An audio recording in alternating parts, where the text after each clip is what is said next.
Hi అండి. నమస్తే. బాగున్నారా? అందరూ బాగున్నారా అండి? నేను బాగున్నానండి. మీరు కూడా బాగుండాలి అని కోరుకుంటున్నాను. ఎలా జరుగుతుందండి పని? ఎలా జరుగుతుంది? బాగానే జరుగుతుందా? ఓకే అండి. నాకు కూడా మాదిరిగా జరుగుతుంది. పర్లేదు బాగానే జరుగుతుంది. ఇంకా ముందు పెళ్లి ముహూర్తాలు ఉన్నట్టున్నాయి.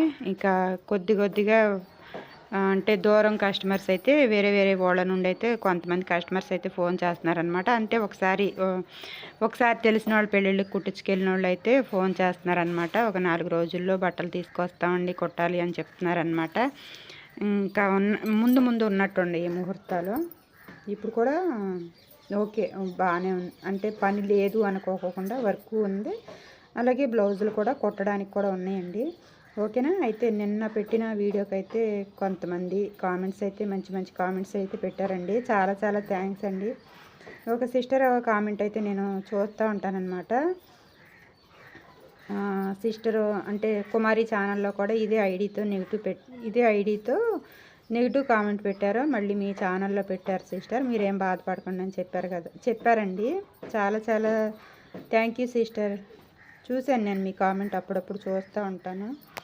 అలాగే ఇంకొంతమంది మీరు అలాంటివి ఏం పట్టించుకోవద్దు, మీ వీడియోస్ మేము చూస్తూ ఉంటాము అని చెప్పి కొంతమంది పెట్టారండి. చాలా థ్యాంక్స్ అండి. పట్టించుకోకపోవడానికి ఇంతకు ముందు ఎప్పుడు ఇలాంటి కామెంట్స్ రాలేదండి, ఇప్పుడే వచ్చిందనమాట. అందుకే కొంచెం మనసులో బాధగా అనిపించింది. అసలు ఒక మనిషిని ఎలా అనాలనిపిస్తుంది అండి?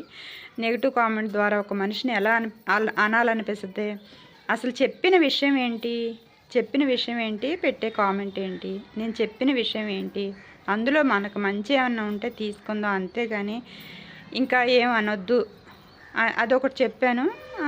ఇంకా తర్వాత నా లైఫ్లో జరిగిన కొన్ని అనుభవాలు షేర్ చేసుకుంటాను అని చెప్పాను, అంతే కదా.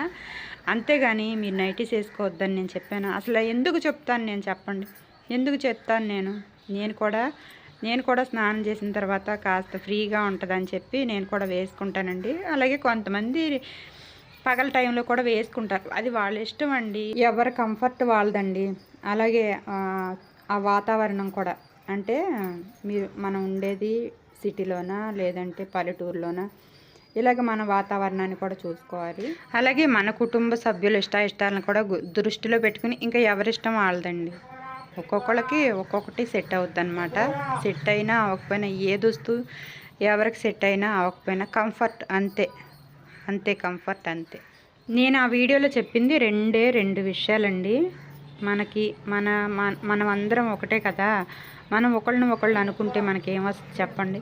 అలాగే ఆమె మంచి మాటే కదా చెప్పింది, ఆ సిస్టర్ మంచి మాటే కదా చెప్పింది. మంచి ఏమైనా ఉంటే తీసుకుందాం, చెడు ఏమైనా ఉంటే దాన్ని అక్కడితో వదిలేద్దాం, అంతే. పేరు గుచ్చి ఎవరిని ఏం అనలేదు కదా. ఇంకొక వీడియో ద్వారా బాధపెట్టొద్దు, అదొకటి చెప్పాను. అలాగే నా లైఫ్లో జరిగినాయి కొన్ని అనుభవాలు అయితే చెప్పాను, అంతే కదా. నేను కూడా ఇంకా అంతకు మించి నేనేం చెప్పలేదు. ఆ వీడియోకి నేను అంత పాజిటివ్గా మాట్లాడిన వీడియోకి అటువంటి కామెంట్ వచ్చిందంటే నాకు కొద్దిగా మనసుకైతే కొద్దిగా గుచ్చుకుందనమాట. నేను ఇంతకుముందు రోజుల్లో అయితే నాకు ఇలాంటి కామెంట్స్ వచ్చాయి కాదు.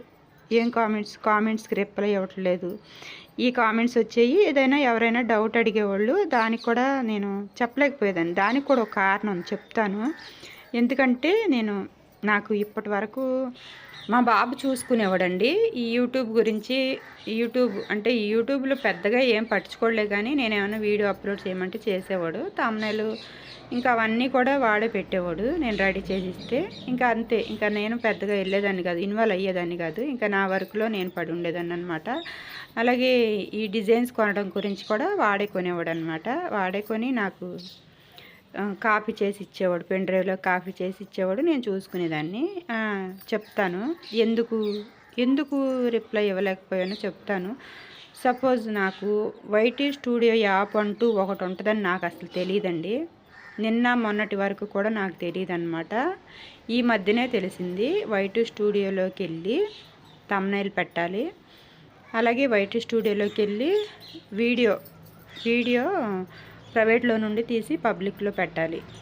ఏమన్నా అంటే ఏదన్నా టైటిల్ రాయాలన్నా కూడా అక్కడే రాయాలి అని చెప్పి నాకైతే అసలు తెలియదు అనమాట. ఆ తర్వాత ఇంకా మా బాబు హాస్టల్కి వెళ్ళిన తర్వాత నెమ్మదిగా నేను అలవాటు చేసుకున్నాను. ఆ తర్వాత ఇంకా వైట్ స్టూడియోలోనే కామెంట్ చూడడానికి ఒక దగ్గర చూడొచ్చు. రీసెంట్గా వచ్చిన కామెంట్స్ అన్నీ, పాత వీడియో అయినా కొత్త వీడియో అయినా ఏ వీడియో అయినా సరే అక్కడ చూడొచ్చు, వైట్ స్టూడియో యాప్లో చూడొచ్చు అని చెప్పి నాకు తర్వాత తెలిసిందనమాట. ఈ మధ్య కాలంలోనే తెలిసింది.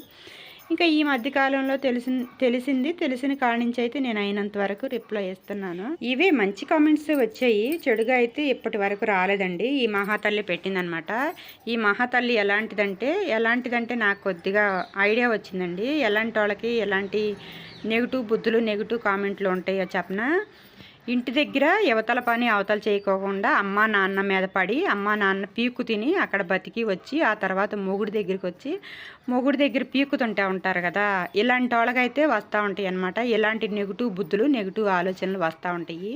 నేను ఆ మహాతల్లికి ఒకటే చెప్పాలనుకుంటున్నాను. అమ్మ మహాతల్లి, ఇవాళ పీకు తింటున్నావు కదా అని చెప్పి లైఫ్ లాంగ్ పీకు తింటాకి లైఫ్ లాంగ్ నీకు బతుకు ఒకేలాగా ఉండదు. వీలైతే కష్టపడుకునే వాళ్ళకి సపోర్ట్ చేయి, లేదంటే వాళ్ళ నుండి ఏదైనా నేర్చుకో. అంతేగాని వాళ్ళని రాళ్ళు పెట్టి కొట్టడం అయితే ఆపేసి. లైఫ్ అంతా ఒకేలాగా ఉండదమ్మా, లైఫ్ అంతా ఒకేలాగా ఉండదు. నరుడికి 4 కాలాలు. ఏ కాలంలో ఎవరి పరిస్థితి ఎలా ఉంటుందో చెప్పలేము. మొగుడు రెక్కల కష్టానికి వెళ్ళిపోయి పిల్లల్ని కూడా బడికి తోలేసేసిన తర్వాత నీకు పనేమీ లేక ఇలా నెగిటివ్ కామెంట్లు పెడుతున్నావని నాకు అర్థమవుతుంది. ఇలాంటి నెగిటివ్ కామెంట్లు పెట్టడం వల్ల నీకేం ప్రయోజనం ఉండదు. రాత్రులు నిద్ర పట్టట్లేదని చెప్పి పెట్టావు కదా, కుమారి టైలరింగ్ ఛానల్లో పెట్టావు కదా, నేను కూడా చూశాను ఆ కామెంట్ని తమ్నైల్గా పెట్టింది కదా సిస్టర్, నేను కూడా చూశాను. నీకు ఇంకా బుద్ధి రాలేదనుకుంటున్నాను నీకు బుద్ధి రాదు, అందుకే మళ్ళీ వచ్చి నా ఛానల్లో కూడా పెట్టావు నన్ను కూడా బాధ పెట్టాలని చెప్పి. నీకు ఇదే బుద్ధి అనుకుంటా. బయట వాళ్ళని బాధ పెడితే పెట్టేవులే కానీ ఇంట్లో పిల్లలనైనా మొగుడిని బాధ పెట్టకోకుండా చూసుకో. వాళ్ళకి టైంకి వండి పెట్టు. ఇలా నెగిటివ్ కామెంట్స్ పెట్టే టైంలో ఏదైనా నేర్చుకో. టైలరింగ్ నేర్చుకోవడమా, లేదంటే ఏదైనా పనిలో నిమగ్నం అవడమా, ఏదైనా ఒకటి నేర్చుకో. ఓకేనా? వీడియో నచ్చితే లైక్ చేయండి. Thank you. బాయ్.